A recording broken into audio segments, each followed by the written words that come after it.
Gözüm Muhammed'si lele lele canım, gönlüm sevmez herkesi. Esmer sen güzelsin, olursa o yar olsun. Lele lele lele canım, esmerler oradasın. Esmere ben yandım, olursa o kız olsun. Lele lele canım, esmerler oradasın. Esmer sen haydi bakayım.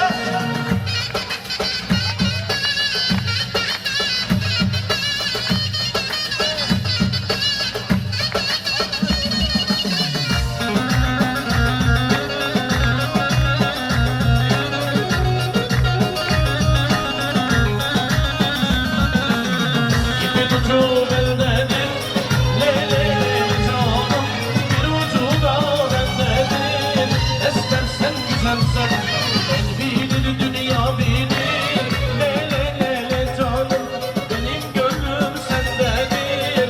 Esmer sen güzelsin, el bilir alem bilir, lele lele canım, benim gönlüm sendedir. Esmer sen güzelsin. Gelme diye küstüm siye, gelme diye küstüm siye, bir öpücük istedim vallahi vermedi diye. Öpücük istedim, vallahi uyandım siye.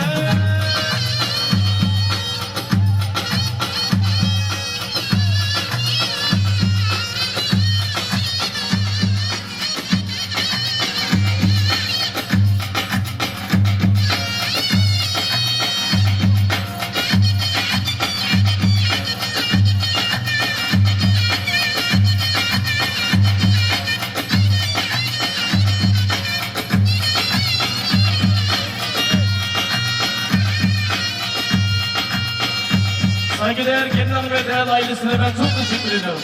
Hayırlı bir uğurlu olsun efendim. 2 gün boyunca süren bu güzel düğün töreninin sonuna geldik. Bizler ufak bir alkışı hak ettik mi naçizane? Teşekkür ediyoruz. Gümüş fotoğrafçılık ve Mert Video.